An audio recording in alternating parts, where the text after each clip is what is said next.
BRS అధినాయకత్వం ఉమ్మడి నల్లగొండ జిల్లాలో కొందరు ఇన్ఛార్జీల్ని మార్చే ప్రయత్నంలో ఉంది. 2028 ఎన్నికల్ని దృష్టిలో పెట్టుకుని సమర్థులకు బాధ్యతలు అప్పగించాలన్న ఆలోచన చేస్తోంది. గులాబీ దళపతి హిట్ లిస్టులో ఉన్న మాజీలు ఎవరు?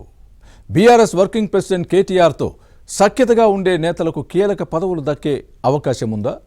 ఉమ్మడి నల్లగొండ జిల్లాలో బీఆర్ఎస్ ప్రక్షాళన దిశగా పార్టీ అధినాయకత్వం వేస్తోన్న అడుగులపై ఇన్సైడ్ స్టోరీ. వచ్చే అసెంబ్లీ ఎన్నికలపై దృష్టి పెట్టిన బీఆర్ఎస్ అధినాయకత్వం పార్టీ ప్రక్షాళన పటిష్టతపై ఫోకస్ చేసింది. దీనిలో భాగంగా ఇప్పటికే రాష్ట్ర కమిటీ మినహా మిగిలిన అన్నింటికీ రద్దు చేసిన గులాబీ దళపతి కొన్ని నియోజకవర్గాల్లో ఇన్ఛార్జీలను మార్చే ప్రయత్నం చేస్తున్నారని వినిపిస్తోంది. ఈ క్రమంలోనే ఉమ్మడి నల్గొండ జిల్లాపై ఫోకస్ పెట్టారు.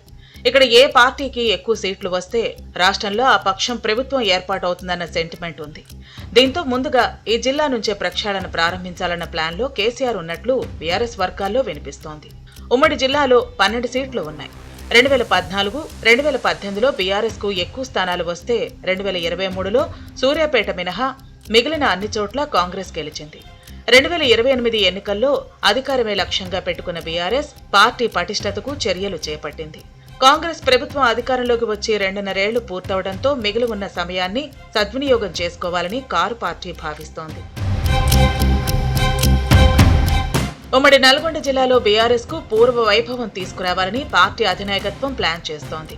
వచ్చే ఎన్నికల్లో మాజీ ఎమ్మెల్యేలను పక్కన పెట్టి కొత్తవారికి అవకాశం ఇవ్వాలని ఆలోచనలో ఉంది. పోటీ చేయాలనుకుంటున్న ఆశావహులు ఎక్కువగా ఉన్నారు.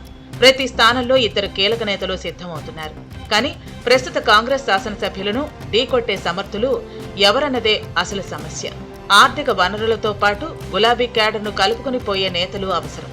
ఈ అంశాలపై కేసీఆర్ దృష్టి పెట్టారు. గతంలో ఎమ్మెల్యేలుగా ప్రాతినిధ్యం వహించిన వారు చేసిన తప్పులతో ఓడిపోయామని భావిస్తున్న బీఆర్ఎస్ సమర్థులైన నేతలకు పార్టీ బాధ్యతలు అప్పగించడం ద్వారా జరిగిన పొరపాట్లను సరిదిద్దుకోవచ్చని భావిస్తోంది.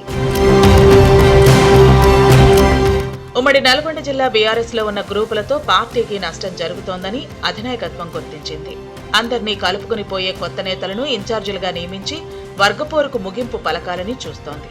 లేనిపోని యుగోలకు పోయి సమన్వయంలో పనిచేయని నేతలు ఉంటే పార్టీకి నష్టమని భావిస్తోంది.